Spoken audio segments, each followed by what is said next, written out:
오늘 우리가 함께 보실 하나님의 말씀은 요한복음 6장 1절에서 14절 말씀 가지고 진수성찬이라는 제목으로 말씀의 은혜를 나누고자 합니다. 우리가 새길 말씀은 11절 말씀입니다. 예수께서 떡을 가져 축사하신 후에 앉아있는 자들에게 나눠주시고 물고기도 그렇게 그들의 원대로 주시니라 라는 말씀을 우리가 새기면서 사순절 세 번째 주 오쿨리라는 이름을 가지고 있는 사순절 예배를 말씀을 전하도록 하겠습니다. 오쿨리라는 라틴어는 시편에서 나의 눈이 주를 바라봅니다 라는 그 말의 뜻에서 나의 눈이라는 것을 가지고 와서 이 한 주의 제목으로 삼은 것입니다. 시편 기자는 자신이 처한 상황을 이야기하면서 자신이 또 인내했고 또는 그들과 싸웠고 이러한 곤란한 중에 처했지만 그 가운데서 역시 나의 눈이 주님을 바라봅니다 라고 노래하였습니다. 왜냐하면 이러와 같은 상황으로부터의 구원, 해결과 자유는 오직 주님께 달려있다고 믿었기 때문입니다. 우리가 처한 상황을 그 가운데서 무엇을 바라봐야 할지, 이 문제들이 해결될지 우리는 이 말씀을 통해서 생각했으면 좋겠습니다. 오병이어 기적은 어릴 때부터 참으로 많이 들어왔습니다. 어린이 찬양도 있고 또 여러 가지 노래들도 있고 그런데요. 어릴 적부터 수도 없이 들어왔던 내용이고 이야기다 보니까 익숙하죠. 그 익숙함인 우리는 조금 거기서 거리감을 두게 됩니다. 마치 오랫동안 사귄 사람이 하도 익숙하다 보니까 그냥 그저 그렇고 있는 듯 없는 듯 그렇게 지내는 것처럼 이 오병이어의 기적은 우리에게 그렇게 다가오는 것 같습니다. 마치 출애굽 홍해가 정말 당연한 것처럼 느껴지는 것과 유사하다고 볼 수가 있겠습니다. 그런데 이 복음서에서는 이 오병이어의 사건을 네 복음서에서 다 공히 다루고 있습니다. 이 병행 본문 마태, 마가, 누가에서도 다 다루고 있습니다. 그러나 병행되는 것들 중에서는 거의 흡사하다라고 느끼는 경우가 있고 다른 예수의 비유들이나 이런 것들은 똑같은 사건임에도 불구하고 초점이 너무 다른데 라고 느껴지는 부분들이 있습니다. 제가 볼 때 이 오병이어의 사건은 마가가 보는 시점이랑 요한이 보는 시점이랑 누가가 보는 시점, 마태가 보는 시점이 정말 또렷하게 다르게 다가옵니다. 그러니까 본문을 어느 것을 택하느냐에 따라서 같은 이야기지만 다른 신학적 주제가 다가올 수 있다는 것이 되겠습니다. 그러나 오늘 이 시간은 우리가 그런 요한이 가지고 있는 특별한 신학적 주제를 가지고 이야기하는 것보다 전체적으로 오병이어가 가지고 있는 내러티브가 우리에게 전달해 주는 것이 무엇인지를 한번 생각해 봤으면 좋겠습니다. 먼저 우리가 관심 가질 만한 것은 이 사람들이 모여 있는 장소라는 것입니다. 엄청난 큰 들판, 빈들에 모였다고 합니다. 왜냐하면 남자만 했을 때 5천 명이 모여 있었기 때문입니다. 그렇다면 아이들, 여성들까지 한다면 5천 명의 3배 정도는 충분히 모여 있었을 것입니다. 이게 숫자적으로 실제라고 한다면 자료를 찾아보니까 갈릴리 지역에 그 갈릴리 호숫가를 끼고 있는 그 지역의 전체적인 인구가 1세기 무렵에 약 20만에서 30만 사이였다고 합니다. 그것은 회당의 숫자나 마을의 숫자, 가옥들의 숫자 이런 것들을 세보면 그게 추정이 되는 거죠. 20만에서 30만이라고 한다면 마인츠 지역의 인구와도 비등비등하게 되는 거죠. 근데 마인츠는 굉장히 좁은 지역에 있으니까 사람들이 달박달박하죠. 근데 그 갈릴리 호수를 끼고 있는 상태에서 그렇다는 것입니다. 이 누가는 이렇게 큰 들판에 모인 곳을 지적을 하고 있습니다. 어떤 곳이라고? 벳세다다라고 이야기를 하고 있습니다. 누가는 사료에 아주 뛰어난 사람입니다.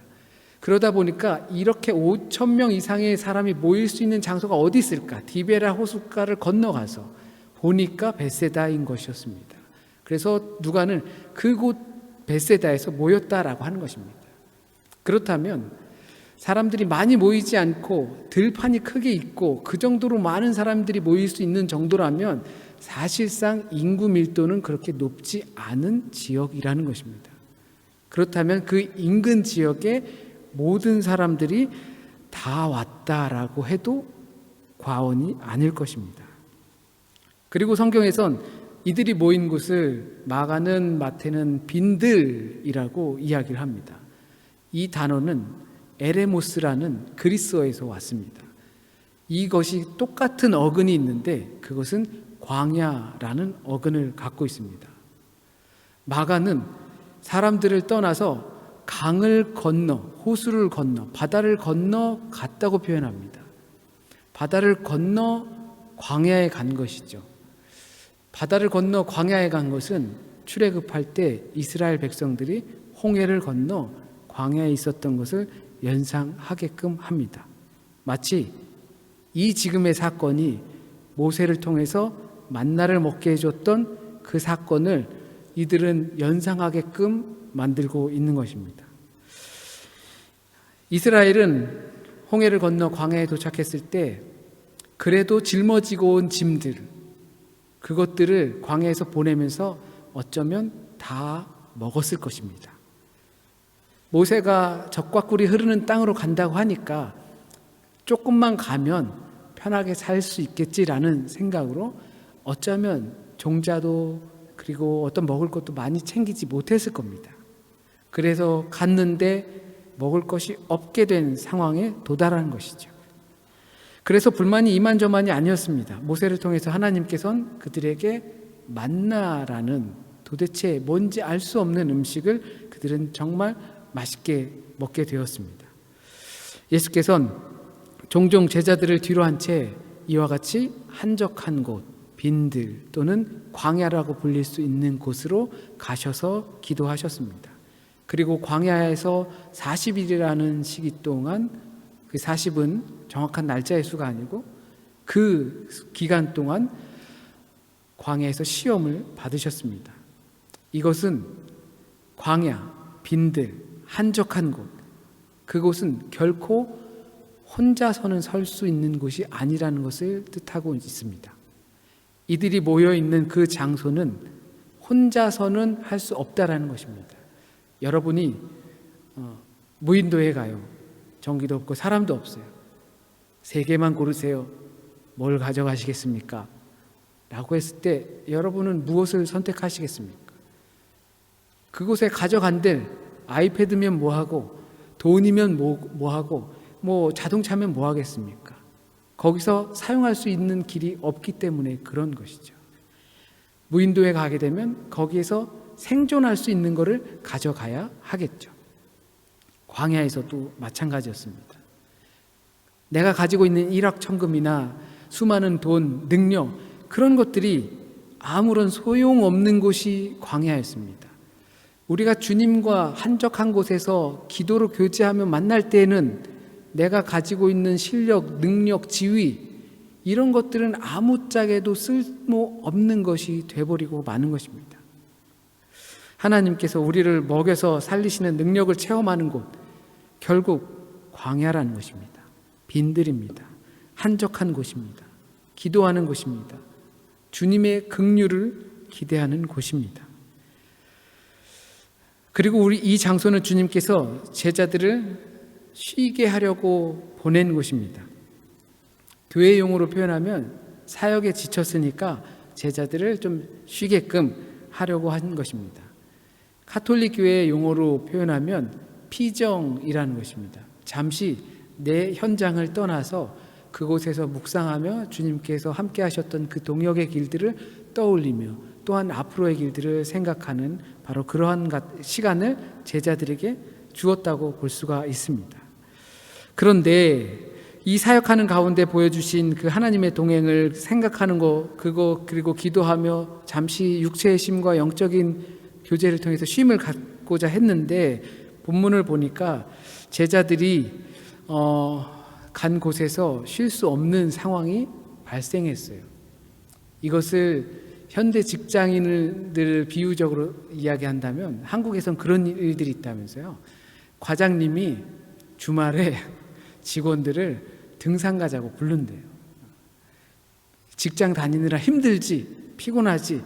그러니까 불러서 등산을 간대요. 누가 가고 싶겠어요, 과장님이랑.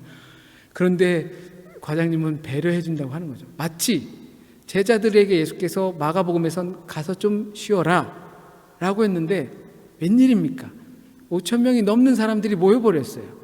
쉴 수 없는 상황이 발생한 것입니다. 예수님 혹시 그 김 과장님이 아닌지 의심이 들 정도입니다.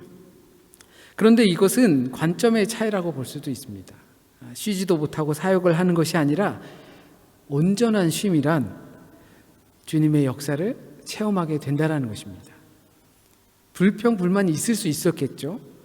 쉬려고 그랬더니 너무나 많은 사람들이 와서 또 일을 하게 생겼네 라고 하는 상황 속에서 그들은 오병이어라는 놀라운 사건을 맞이하게 된 겁니다. 그것을 맞이한 그들의 마음은 어땠을까요? 정말 풍선으로 불어도 그 정도의 가슴을 부풀게 하지 못할 정도로 심장이 뛰고 놀란 사건이 아니었을까 생각해 봅니다. 만약에 우리가 사역이나 이러한 것들을 할 때 이것이 일이다, 이것이 노동이다 라고 생각한다면 그것이 절대 즐거울 리가 만무할 것입니다. 내가 가정에서 아이들을 돌보고 또는 내게 맡겨진 것들을 돌보고 할 때 이건 일이다, 노동이다 라고 생각한다면 정말 죽을 맛일 겁니다. 아이들의 얼굴이 보기 싫을 거고 남편과 아내의 모습들이 보기 싫을 거고 부모님들의 얼굴들이 반갑지가 않을 거예요. 사랑이 없기 때문에 그렇게 되는 것이죠. 그러나 생명으로 가는 길이라고 생각한다면 이것은 삶의 또 다른 원천이 되고 말 것입니다. 그렇다고 해서 육체적으로 쉬는 것이 불필요하다라는 것이 아닙니다. 육체적인 쉼은 우리에게 너무나도 필요합니다. 그러나 우리가 어쩔 수 없이 그 육체적인 쉼을 뒤로 한 채 사역이라는 것을 할 때에는 그것이 일과 노동이 아니라 생명으로 연결된다는 것이죠. 제자들이 예수의 부르심을 처음 받았을 때 그물을 버리고 배를 버리고 아버지를 등지고 가는 것이 중요한 것이 아니라 생명을 살리는 것이 부르심과 소명이 그 안에 있다라는 것입니다. 생명의 길로 가지 않으면서 버리기만 잔뜩 버린다고 해서 그것이 우리에게 어떤 유익이 있겠습니까? 육체적으로 잘 쉰다고 해서 그 후에 우리가 생명의 길로 인도하거나 생명으로 인도하지 못한다면 그 쉼이 과연 어디에서 유익함을 찾겠습니까? 특히나 요한은 이 시기가 유월절이 다가오고 있다라고 표현을 하고 있습니다. 이것은 곧 예수께서 구원의 시기로 이들을 인도할 때가 되었다라는 것을 말해주고 있는 것입니다. 우리가 또 여기서 주목해 볼 만한 것은 5천 명이라는 수많은 사람들입니다. 말씀드린 것처럼 그 인근 지역에 걸어서 올 수 있는 대부분의 사람들은 다 왔다고 봐도 만무할 것입니다. 숫자가 중요한 것은 아니죠. 그 전에 예수가 많은 병든 사람들을 고치고 소문을 듣고 왔어요. 바리새인과 같은 서기관들과 같은 말이 아니다 가르침을 듣고 왔다 사람들이 따라왔을 거예요. 또는 어떤 사람들은 친구들이 가니까 뭔 일이야 해서 그냥 따라와 갔을 거예요. 어떤 사람들은 갈 데가 없어요. 부르는 곳도 없어요. 그러니까 사람들이 가는 곳에 가면 뭐라도 있지 않을까 하는 마음으로 갔을 거라는 생각이 듭니다. 마가는 이들의 무리를 이렇게 표현합니다. 주인 없는 목자 없는 양 같다. 양은 굉장히 중요한 재산입니다. 목자가 없고 주인이 없으면 나라도 갔겠죠. 탐을 낸단 말이죠. 왜냐하면 있어도 필요하고 없어도 필요한 그러한 재산이기 때문입니다. 주인 없는 골드바가 하나 있다고 해보십시오. 주인이 없어요. 아무도 정말 주인이 없어요. 그러면 누구든 가지고 싶어지는 것입니다. 그런데 이들을 목자 없는 양 같다, 주인 없는 양 같다, 주인 없는 떼 같다 라고 표현한 것은 아무도 그들을 초대하지 않는다는 것입니다. 어디서도 초대받지 못하고, 어디서도 환영받지 못하고, 어디서도 기뻐받지 못하는 그와 같은 사람들이 거기에 모인 것입니다. 그와 같이 모인 사람들이 자그마치 5,000명이 되었다라는 것이죠. 엄청나게 많은 사람들이 그렇게 주인 없이 떠들고 있는 사람이라는 것입니다.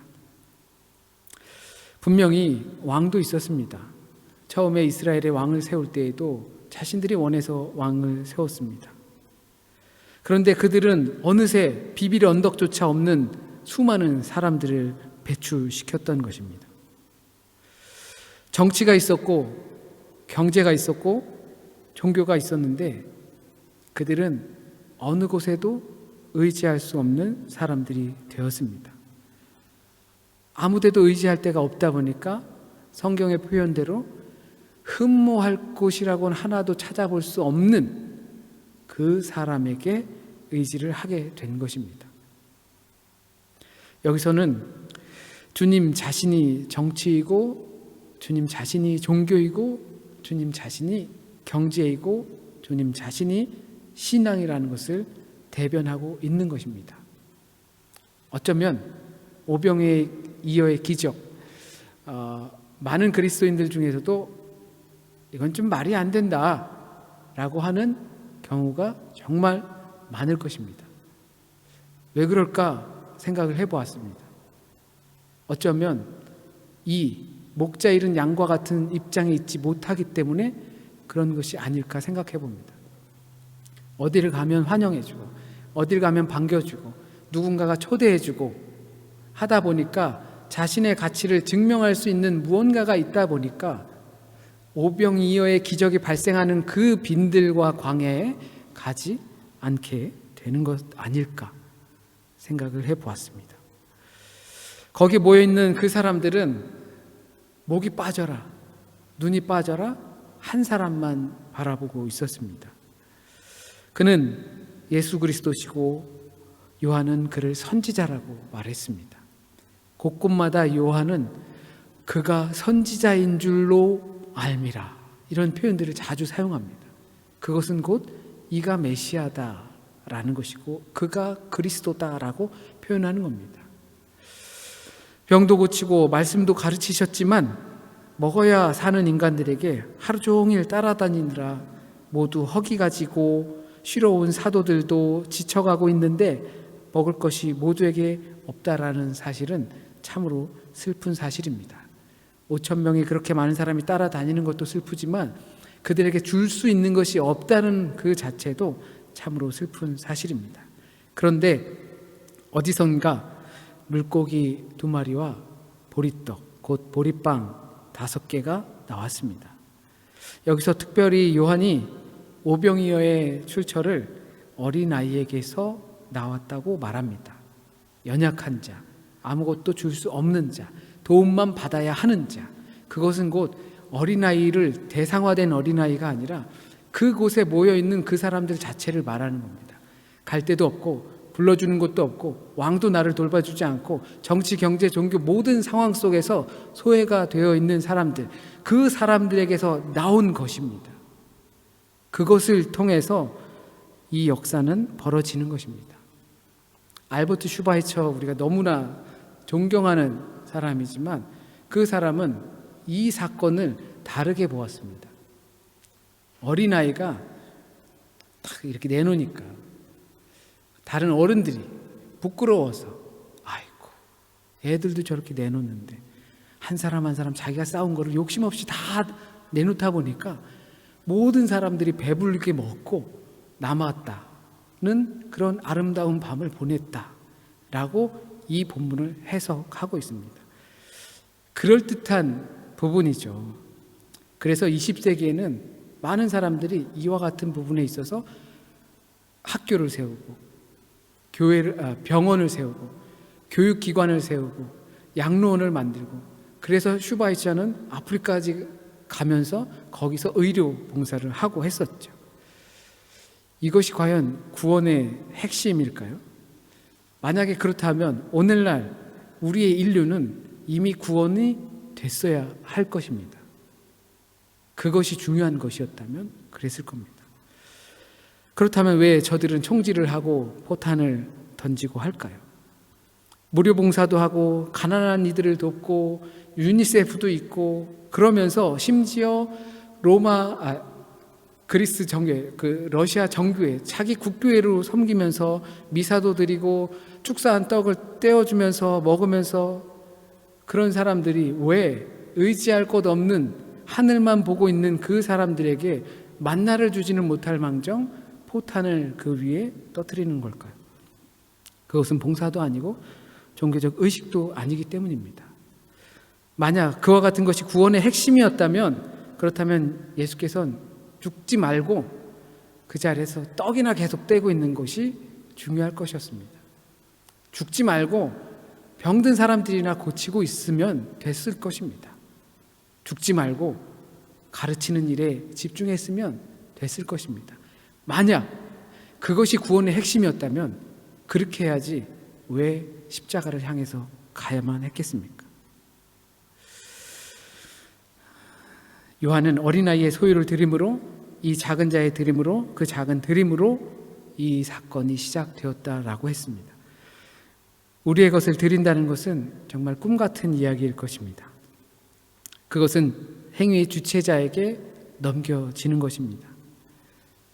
그 일을 할 수 있는 자에게 넘겨드리고 그곳에 가 있어야 하지만 오병이어가 일어나는 그 사건을 함께 동참할 수 있게 되는 것입니다. 우리가 탕수육이 먹고 싶어요. 정말 맛있는 탕수육이 먹고 싶어요. 그런데 나에겐 재주가 없어요. 내가 하면 다 이상하게 돼요. 맛이 없어요. 정말 맛있는 탕수육을 먹고 싶어요. 그러면 재료를 사서 잘하는 사람에게 맡기면서 부탁을 합니다 라고 하는 것이죠. 그런데 많은 사람들은 우리 한번 탕수육을 맛있게 만들어 봅시다, 우리 함께 힘을 합치면 그런 탕수육이 이루어질 것입니다 라고 생각한다는 것이죠. 그러면서 포탄을 쏘고 총탄을 쏘게 되는 것입니다. 베토벤 바이러스라는 한국의 드라마가 있었는데요. 그 사람들은 실력은 그렇게 좋지 못했던 사람들이에요. 근데 그 사람들이 지휘자가 뭐가 필요해? 우리끼리 한번 열심히 해보자. 서로 격려하고 위로하고 돕고 그리고 투자하고 하면서 좋은 오케스트라를 한번 만들어보자. 그랬는데 그 소리를 들은 지휘자가 그래? 한번 해봐라. 그러나 내가 떠나기 전에 마지막으로 한번 이 지휘를 한번 해줄게 하면서 넬라 판타지아라고 알려진 그 부분을 지휘를 쫙 합니다. 그랬더니 그 사람들은 그 지휘에 빠져들어서 어느새 자기가 어떻게 연주하는지도 모를 정도로 그 음악의 세계에 빠져들었습니다. 판타지에 빠져들은 거죠. 그러고 나서 그들은 깨달았습니다. 내 실력도 중요하지만 지휘자가 얼마나 중요한지를 깨닫게 된 것입니다. 지휘자에게 맡겼을 때 그와 같은 음악이 나옵니다. 요한복음에선 이 부분에서 예수께서 이 문제를 어떻게 했으면 좋겠냐라고 물으십니다. 어떻게 할까? 이 많은 사람들을 저녁도 지고 먹을 것도 없고. 이것은 주님께서 이미 다 아시고 제자들에게 맡겼다라는 것입니다. 이 부분에서 다른 복음서들이랑 정말 많이 차이가 납니다. 주님께서 아시지만 이렇게 던지신 것입니다. 그때 제자들은 표현상은 그렇게 되어 있지 않지만 주님, 이게 200데나리온이나 되거든요. 그리고 저희도 가진 게 없고요. 주님 아시잖아요. 주님께서 해결해 주세요. 저희는 할 수 있는 방법이 없네요 라고 그 떡과 물고기를 주님께 건넨 것입니다. 그 행위의 주체자, 그 사건을 발생시킬 수 있는 사람에게 그것을 드리는 것입니다. 우리가 할 수 있는 것은 긍휼히 여기는 마음입니다. 저들 불쌍하죠. 딱하죠. 우리 힘을 모으자. 너무나 좋은 사건입니다. 그러나 우리에게 빈 주머니뿐이라는 것을 우리는 직시해야 하고, 그리고 우리에게 있는 그 작은 것들을 주님께 드리는 것이 바로 하나님께서 역사하시는 사건의 현장이라는 것입니다. 그 안에는 우리의 도움도 들어갈 수 있지만 긍휼히 여기는 마음이 먼저 되는 것입니다. 긍휼히 여기는 마음이 없었다면 저 사람들 어떡해요? 배고파 죽겠는데요? 큰일 났네요? 그러지 못하죠. 다른 복음서처럼 가서 사 먹고 오라고 하시죠. 야, 가서 사 먹을 돈이 있으면 따라왔겠냐? 그죠? 긍휼히 여기는 마음이 우리 안에 있어야 합니다. 저 사람 잘 차려입고 사는 것 같아도 우리 안에 긍휼히 여기는 마음이 있어야 합니다. 그 마음을 가지고 기도하고 또 도움의 손길을 주고, 그것이 주님을 건너뛰고 하는 것이 아니라 주님께 그 일을 의탁했을 때 주님께서 역사하시는 줄 믿습니다. 어쩌면 지금 우리에게 닥친 상황은 누군가의 도움이 분명히 필요한 시기일지 모릅니다. 우리가 도와야 하는 시기일지도 모릅니다. 그 큰 눈을 동그랗게 뜨고 하늘만 멍하니 또는 땅만 쳐다보고 있을지도 모릅니다. 그러나 우린 그 손길과 나 사이에 능력자를 통하지 않고선 끝을 볼 수 없습니다. 그들을 구원할 수 없습니다. 그리스도의 정신이 빠진 물체에는 물질이 지배하는 정신만 남게 됩니다. 예수께서는 백성을 불쌍히 여기시고 가르치시고 고치셨습니다. 그러나 너무나 중요한 먹는 문제는 해결되지 않았습니다. 이것은 생명의 문제입니다. 모세를 통하여 하나님께서 하늘의 양식을 먹게 하셨습니다. 빈들에서 예수께서 하늘의 양식을 먹이셨습니다. 부족함을 모르고 살아가고 계십니까? 그 은혜에 감사하시기 바랍니다. 그리고 또한 부족함을, 결핍을 느끼면서 살아가는 사람들에게 긍휼한 마음을 품으시고 주님께 부탁드리며 나의 것을 드릴 수 있길 바랍니다. 눈앞에 결핍들을 보면서 사십니까? 주님을 바라보실 수 있길 바랍니다. 주님의 손에 넘기시길 바랍니다. 나의 눈이 주를 바라봅니다. 나의 눈이 주만 바라봅니다. 기도드리겠습니다. 주님, 사순절 깊은 중간으로 들어왔습니다. 우리가 마음에 새겨야 할 것들이 표현하고 나누고 주고 하는 것들이 아니라 주님의 마음을 품고 생명을 향한 열정과 또한 내게 맡겨진 것들을 통해서 분명히 하나님께서 역사하실 수 있도록 우리의 것을 주님께 의탁하는 그와 같은 마음의 중심이 바로 서야 할 줄 믿습니다. 온 시기가 앓는 소리를 하고 있습니다. 많은 사람들이 굶주림을 떠나 생명의 위협을 받으면서 살아가고 있습니다. 주님, 정말 우리는 할 수 있는 것들이 없습니다. 빈손입니다. 빈 주머니입니다. 그러나 주님께서 우리에게 허락하신 오병이어 우리에게 있습니다. 그것을 주님의 손에 넘겨드립니다. 우리의 마음이 그러길 원합니다.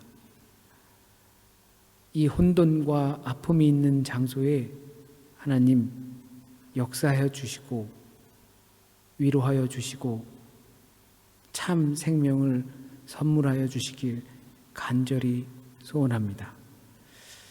주님, 혹시 오늘 이 시간 우리가 들어야 할 말씀만 온전히 듣게 하시고 깨닫게 하시고 또한 뿌리 내리게 하여 주셔서 온전한 주님의 열매를 맺게 인도하여 주세요.